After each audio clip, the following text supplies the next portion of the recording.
So welcome back everyone, and now we are going to do 3 more stitches.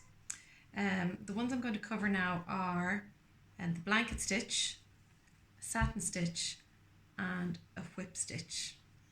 So again, I've put my two strands of embroidery thread onto the needle, separated it from the main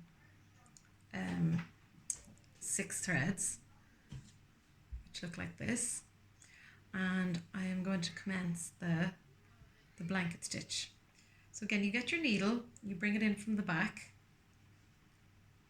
Now for this example, I have ironed on with Bond Web a square because I'm just using that as an example for my applique. Again, keeping the shape simple, not trying to take anything too complicated just yet. Okay, so we start off by putting our needle through the back,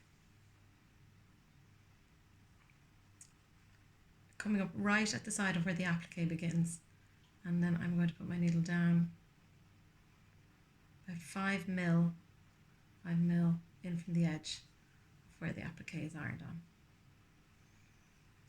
Okay, just gently bring that through.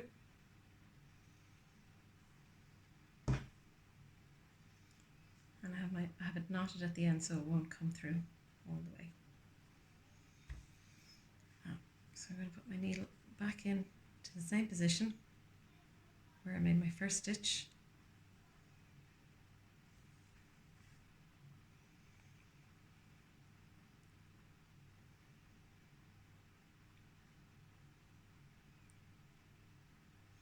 And you can space out your blanket stitches wide or as narrow as you wish. Again, I'm going to go for about just over 5 mil, so it's a bit more than ½ centimetre. Put my needle down, line it up,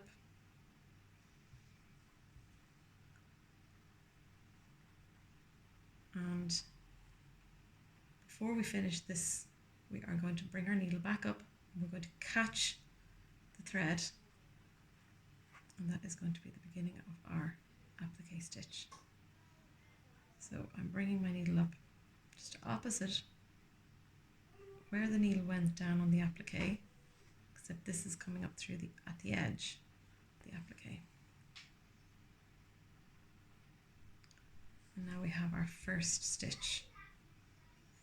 Okay, I'm going to repeat this.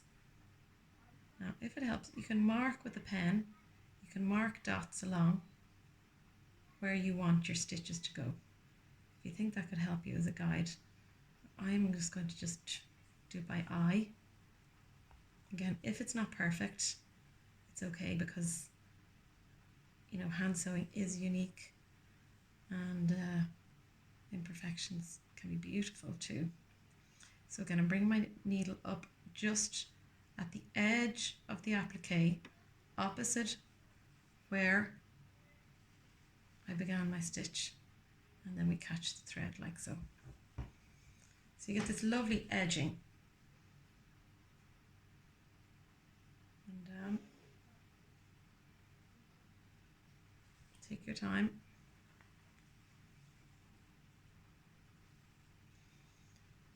And then just before we finish pulling the thread through, bring your needle up along the edge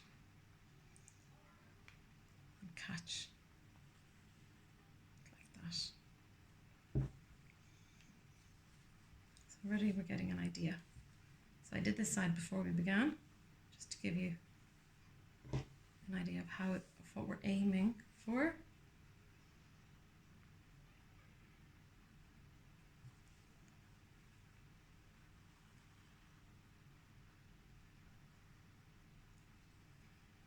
Bring the stitch up at the edge. Sometimes it takes a few goes to get it right. And then pull it through and catch your thread. So I'm putting my hand underneath at the moment because there is a lot of pulling and pushing of the needle through the fabric. I want to make sure I'm getting it right.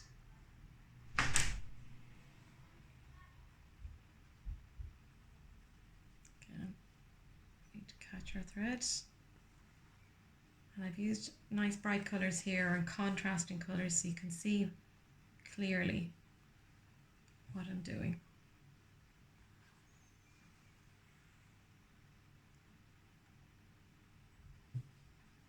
Just before we pull it through, needle up and catch your loop.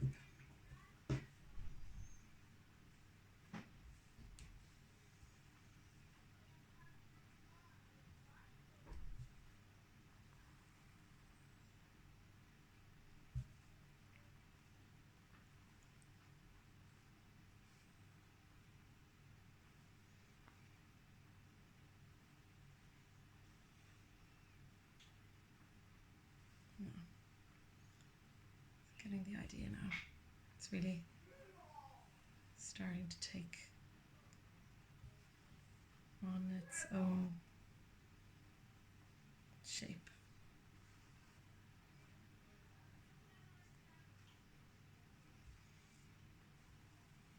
So these are nice little exercises to practice, just again on a simple shape before you bring it to your craft project.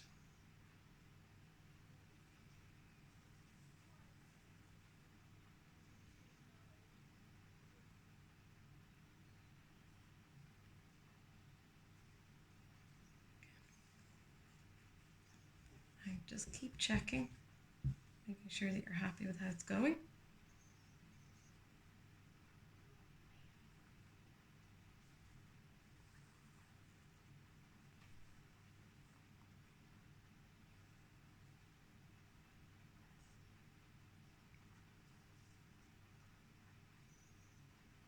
So we're nearly at the corner.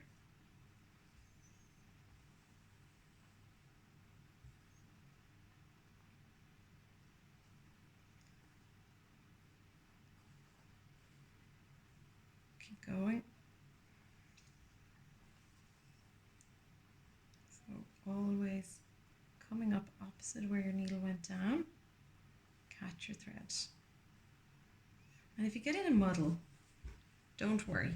You can just unpick it and then rethread your needle and continue on. You don't have to start again. You can just, rip back as far as you need to. And keep an eye on your threads. They don't get tangled. So now we're nearly at the corner. I'm going to show you how I do a corner. And there are more than one way to do it, but this is a nice, neat way, not too complicated. Okay.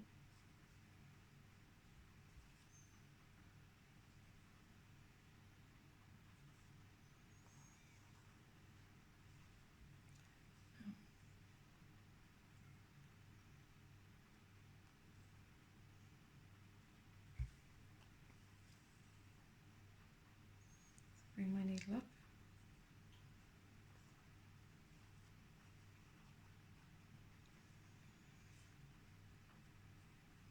Now, so for the corner, what I did on the other corner is I went back into the same stitch, in the inside, and then I brought my needle up in the corner, catch the thread, so you get a little angle, and then I'm going to go back into the corner again,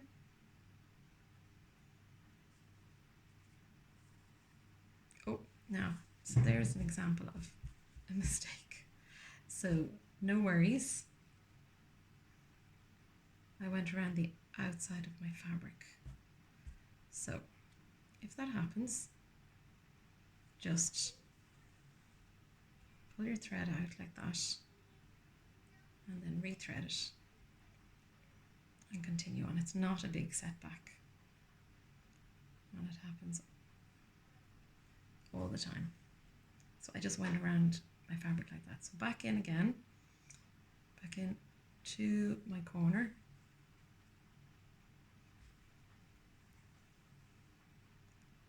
bring the needle up where you want it to finish. So this time we have turned the corner like so.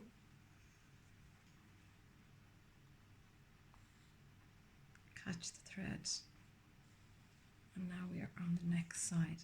So you get a nice little corner effect there, and it keeps it nice and neat, because corners can be a bit tricky and a little bit off-putting, so just, it's no big deal. And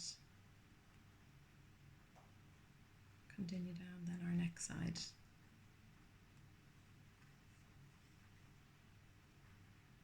Like so.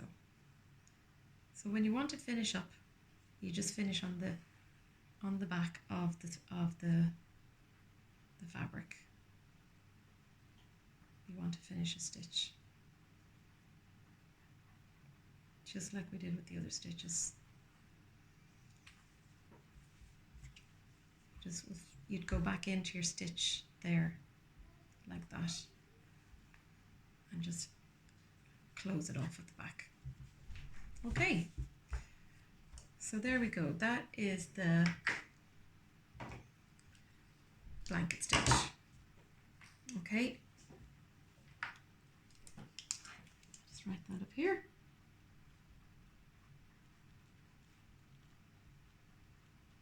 Now, so the next stitch I'm going to show you is a whip stitch.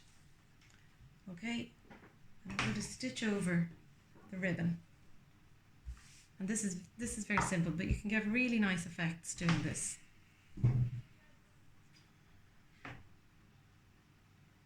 So here we have, again, 2 strands of thread. You can go thicker or you can go thinner, so it's totally optional. And I'm going to go from the reverse of my fabric. Again, bring the needle up from the underside of the fabric. Okay, to start.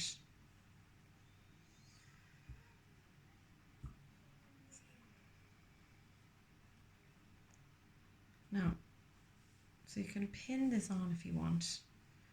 I did letters and I pinned them on, so because I'm just doing a straight line, I can just hold it in place. If you find it easier, you can just pin it down. And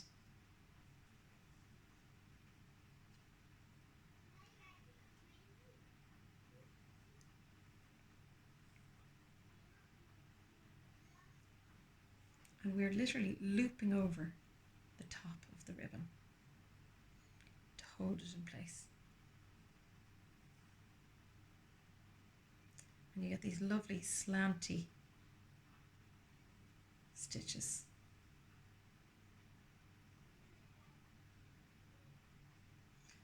So I'm bringing my needle up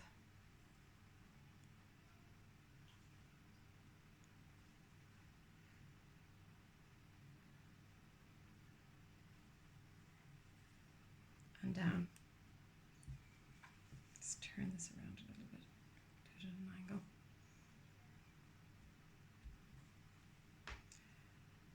So my needle goes down and I bring it up on the opposite side. You can see there, just go through the back of the fabric under the ribbon, pull the thread, and you get your loop. So each time you're moving down, so I probably just a bit more than 5 mil gap between my stitches. So again, go underneath the ribbon, like so, bring your needle up, and there you have another stitch. Okay, so each time we're moving up a little bit along the ribbon, your needle will come up exactly opposite of where you've gone down, and complete your stitch. Okay, so again, you can make these as loose or as tight as you want, and it's nice actually having the contrasting thread and the contrasting ribbon.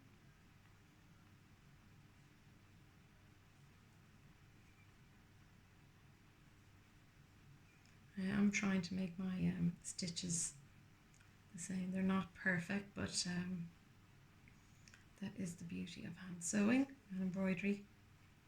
We love the little imperfections. It shows that we took time to do it and we did it by hand. Okay, so again I'm holding the fabric and guiding it underneath, guiding the needle.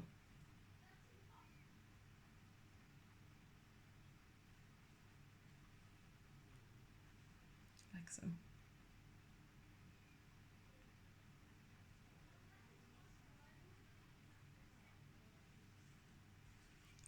Now I'm starting to run low on thread.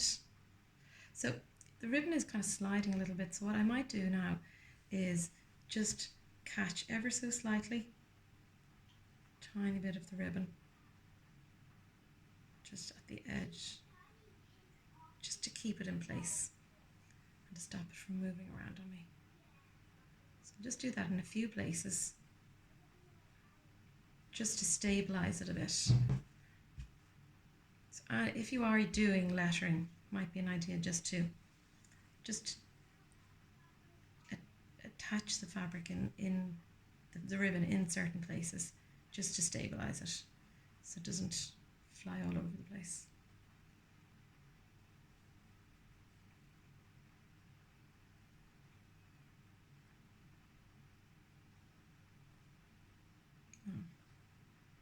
So again, this gives a lovely effect. Nice different textures and colours. So it can bring a lot to a project. And again, we've finished this one on the back. So complete your stitch. My thread just came out at the end. There's running low. Just thread it back up.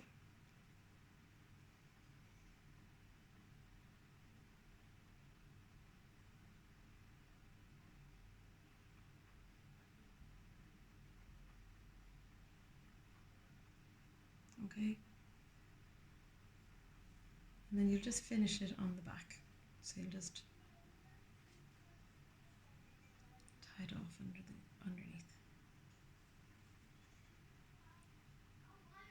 in a knot. Okay.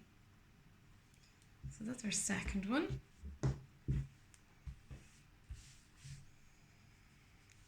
Now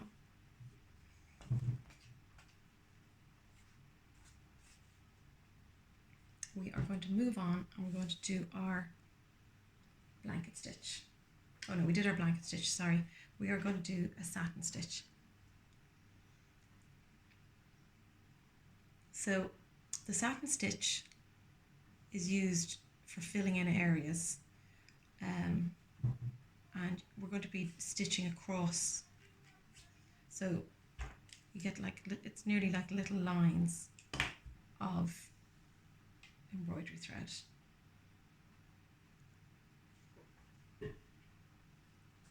So we are going to just, I'm going to draw a shape here, show how you can start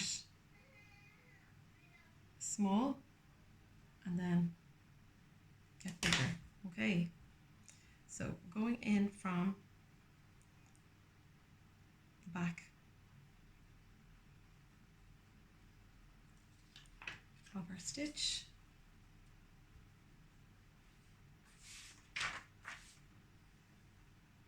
our thread it at the back, and so we're just doing straight lines parallel, starting off small. So the first one is tiny, and then at the back we come up just beside where the last stitch was made, and we go across the top like so.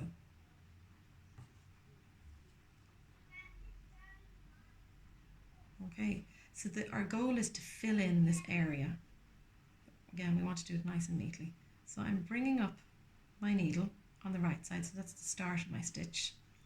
Go across the top of the fabric and then bring my needle down where I want the stitch to finish on the other side, like so. So needle up, across the top of the fabric and down. So again, you can do these very close together or you can space them out depending on what kind of look you're going for. So mine have like a tiny gap in between, say 1 mil. And I'm using 3 strands of floss in this time, embroidery floss. So embroidery thread or embroidery floss, you can say either. Needle up and across and down.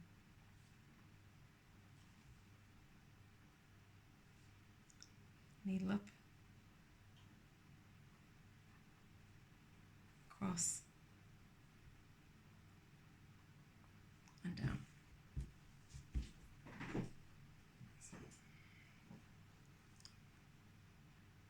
I'll just zoom in a little bit there so you can see exactly what I'm doing. Okay.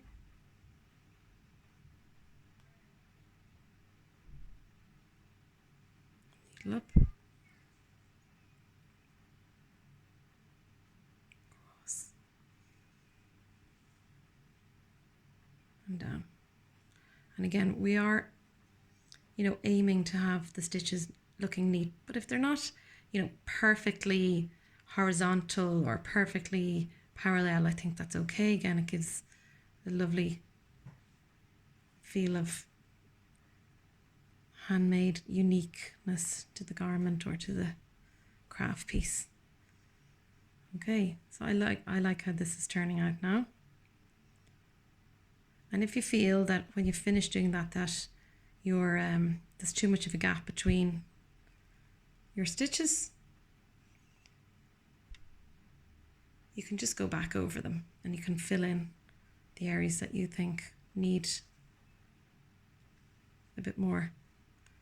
I kind of like it with a little bit of a space so you can see the fabric from underneath coming through, but it just depends on the effect that you want to get yourself, and that's how we will do it. We'll just continue that for another few minutes. Just get the feel for it. Again, not pulling the stitches too tightly because it'll just pucker the fabric. You don't want that. So this is great for filling in if you were doing flowers or petals or leaves. You can do all sorts of nice effects with the satin stitch. Or if you were doing little figures, you could do garments, fill in areas that are blocked with colour, like so. So my stitch is just growing the whole time as we go. And then if the shape that I'm doing starts to decrease, then I just decrease the size of my stitch. But for this sample now, I'm just going to keep going and doing the large length.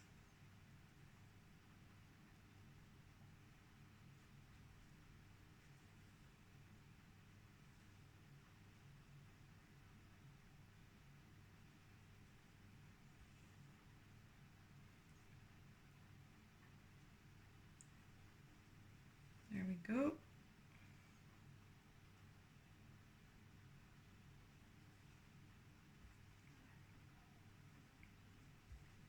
So make sure not to pull it too tightly or else it'll pucker. Okay, just stretch it out a little bit. Okay, probably better to keep it flat on the surface, at this point, more stable. So you can just keep going. I'm nearly going to be out of thread soon, so I will leave it at that then.